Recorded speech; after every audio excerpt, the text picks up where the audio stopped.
tell you something about Andrew. This is my boy right here. You disrespect him, you're disrespecting me. Inside fighting. Shout out to Inside Fighting.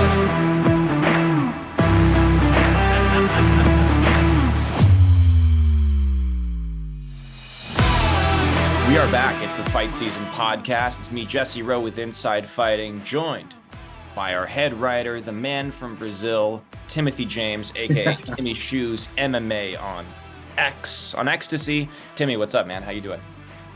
I'm doing well, man. I'm actually from the Boogie Down Bronx. Throw your X's up. Yep. But I like repping Brazil also. I'm doing well. Glad to be back. Was he from X going to give it to you? Is he from New York? I don't think so, but Okay. It's BX Bronx. So when you throw your X's, I don't know. No, I know. I was just thinking of, I'm sorry, not Exhibit, DMX. Why did I say Exhibit? DMX is X going to give it to you. I don't know. I thought it was Exhibit. Yeah, It's DMX, of course. What the hell am I talking about?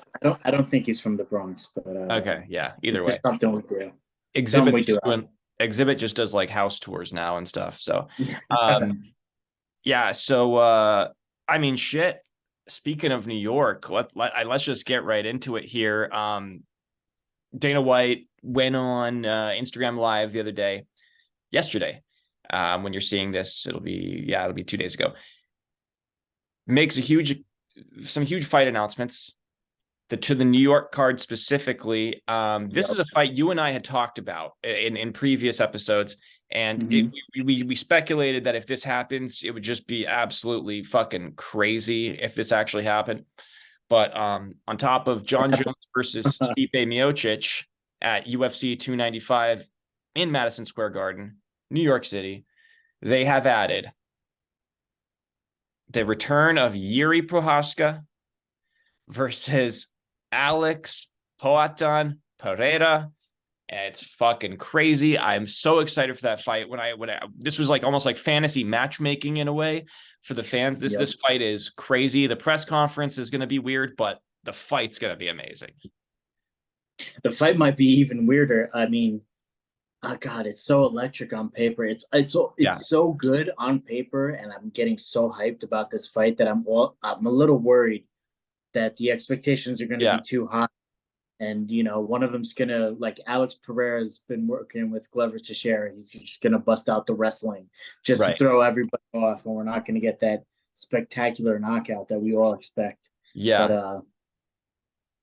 But, I mean, I guess the reason why a lot of people say that it's like electric on paper is because Jiri is a guy that's known he's willing to step into the fire. And you step into the fire with a guy like Alex Pereira, it's, you're literally playing with fire. And that has violence written all over it. I mean, up against Glover Teixeira, Jiri Prochazka had a split open eyebrow. So, I mean, there's clearly it's going to be violent. I think Jiri's striking is weird, but it's good. It's good enough for this to be good. Two things that when it comes to Jiri is how is he going to look coming off that shoulder injury, because he had a really bad shoulder injury. And also, if he does that like chakra thing that he does where he just drops his hands by his waist, and please don't do that against Alex Pereira. Please, for your health, for your well-being, do not do that against Alex Pereira, because I mean, I hope he looks just as good coming back off that injury. Sometimes guys don't, sometimes guys do. But, I really don't want him to do the chakra thing, even though that is his thing. At some point, he's going to drop his hands and, like, build up his chi or whatever it is that he does. And I really just don't think you should drop your hands and lean forward with your chin against Alex Pereira. Yeah. So, I agree. And I think I genuinely think it's amazing what Pereira has done in such a short amount of time in the UFC. I mean, I was looking through analytics and Google Trends just of like names, how they compare. Pereira's search terms, as a search trend is unreal. I mean, he has like, in terms of compared to the rest of the UFC, I mean, he's up there with guys like Izzy in terms of searching, because he's so big in Brazil, he's so popular, and he's getting a title fight after beating Jan Blachowicz by just pretty close decision. I would say I think he won, but it was kind of a boring fight, but a close decision. and already getting a title fight. That says everything you need to know about what the UFC views him as in terms of his star power, his pull, and what the light heavyweight division really needed, because you're in this tough situation with Jamal Hill having to relinquish his belt, or whatever the word is. I'm tired. He gives up his belt, vacates his belt. So he's going to be out for however long. Jiri was injured. He had to vacate. Just Glover retires. Just a really like tough stretch here. Johnny Walker losing fights, not really having to win some fights back. Now, here we are. This is actually very exciting because we're probably going to also see Jamal Hill face the winner of this fight, assuming he's on the good end of an Achilles recovery timeline, maybe 6 months from now or something. So that's also very interesting. How you feeling about the light heavyweight division here? I think you hit the nail on the head. I think 205 needed this. It's always been it's always felt like a division that's kind of stuck in the mud. John Jones was champion for so long. Then you had DC, and it's like there haven't been a lot of champs in that division just because John Jones was there for so long, and then DC was there for a while. And then you had the back-to-back injuries. Prochazka blows out his shoulder. Jamal Hill, he ruptures his ankle. It just feels a little bit cursed right now. But Alex Pereira's story, man, is incredible. He was a double champ in glory. And then he comes over. I think this is his 7th, 8th, or even maybe it's his 9th, but he hasn't reached double digits in MMA fights yet. Oh, I thought you were going to say UFC. Right. Yeah. So I think it's only his 8th fight, right? This will be his 8th fight. And he's already going to be fighting for another belt. And I mean, that's just an insane accomplishment. But, really quick, I want you to continue. Actually, some similarities here between Jiri and Pereira. I mean, Jiri waited a long time in his previous, I'm forgetting the name of his previous, where he fought before the UFC, but he got the title shot after 3 fights. After a second UFC fight, he gets the flying knee, and then he gets the spinning elbow against a Dominic Reyes, not Dominic Cruz, knocks out Dominic Reyes, and then he fights for the title, wins the title. 3 fights. This is his 4th UFC fight, right? If I'm not mistaken. Yep. No. Yes, I think it is. Because he's been out for like a year now, over a year. Yeah, Bruno Silva. Oh no, you're talking about Jiri. I'm talking about Jiri. Both him and Pereira were fast tracked to the belt by the UFC. Yep. I mean, because they were so impressive. Very strong similarities. I love this storyline. But we have like a minute left on this topic. What's your final thought on it? I want to see a world where Izzy and Pereira fight again at 205 for the title. Yeah. Pereira defending his belt and Izzy coming up as the challenger, just because the theatrics of it. That'd be wild. Yeah. I know everybody wants to see us talk about Colby and Leon, but let's just really quick take on Brandon Royval is going to get the title shot versus Pantoja. That was another one. It's announced for UFC 296 in Las Vegas. That will be co-headlined by Royval versus Pantoja, who knocked off Brandon Moreno. Quick thoughts on that, and going with Royval as the next up. Yeah, I think it makes sense. I'm pretty sure Royval beat Pantoja in the past. So, it's no. I think Royval's only lost to 2 people in the UFC, and it's Moreno and it's Pantoja. I think that might be what it is. Oh, okay. I could be wrong, but I'm pretty sure that's what it is. But it's good to keep movements going in the flyweight division. So I'm glad to see Pantoja getting a quick turnaround and keep things moving. Yeah, I agree. I like Pantoja. I do want to see a rematch of that fight. I thought Moreno was very close to a win, so I do want to see that. I know that it's weird to give them the 4th fight or whatever it would be, but I think I want to see Moreno get one last crack at the title. I think that'd be cool. He's only one away. He'll be back there. Yeah.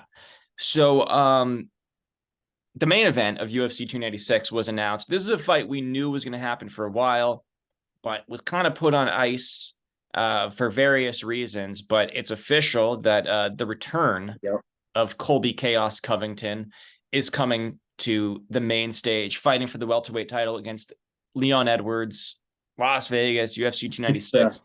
The Revolutionary War all over again. It is England versus UFC. Don't tempt me with that topic.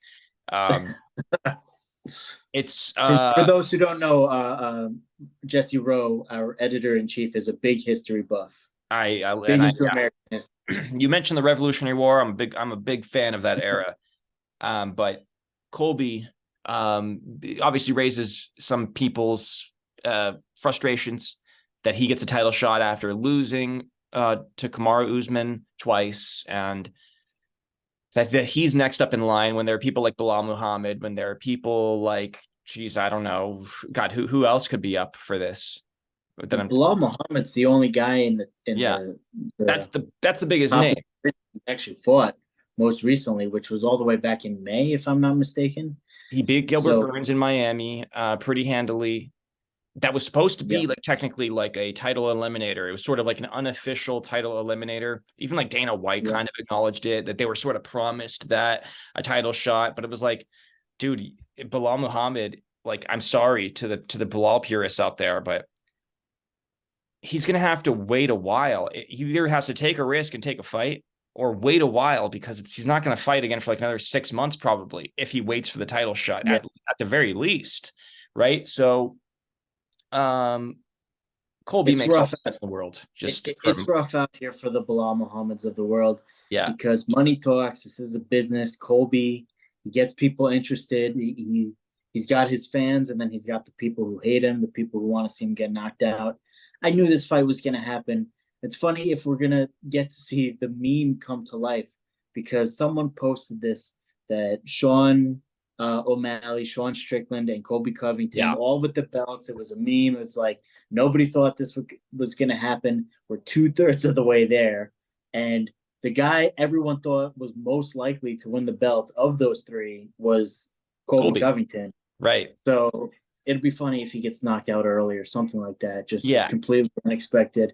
I think Leon, if the Leon that showed up in England fights Colby, I think Leon probably is going to win that fight.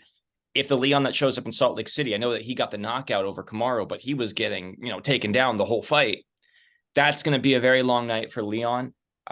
Super intrigued by the fight. That being said, there's one more that we can add to the meme. He's fighting this weekend at UFC Vegas. If Bryce Mitchell somehow makes a title run at some point, and then we have Bryce Mitchell, Colby Covington, Sean Strickland, and Sean O'Malley as the UFC champions, you're going to have an interesting mix. Absolutely. But yeah. I can't remember, when was the last time we had 3 American champs? It's been a while. It has been a while, but either way, very excited. I think this is just incredible matchmaking, and I'm excited. These are awesome fights to look forward to. We got Islam versus Oliveira too, then followed up by Jones Miocic, Pereira, Prochazka, Royval, Pantoja, Colby Covington versus Leon Edwards. An incredible string of fights to end the year. Awesome stuff by the UFC matchmaking. Yeah, awesome. It's incredible. I really like how strongly they're finishing up the year. Yeah, absolutely. And then we have Paul Felder to look forward to at UFC 300 next year. Let's go. All right, guys. That's been the Fight Season podcast. Timmy, thank you for joining me. And if you don't know, we're on all the socials, TikTok, Twitter, X, you name it. Maybe on Facebook. I'm not even sure, but we're probably there. We do have a Facebook page, believe it or not. Well, I haven't been on. If somebody's running it, it's not me. I promise you that. So, anyways, thanks for joining me, brother. Anytime. Peace. Let me tell you something about Andrew. This is my boy right here. You disrespect him, you're disrespecting me. Inside fighting, Inside fighting.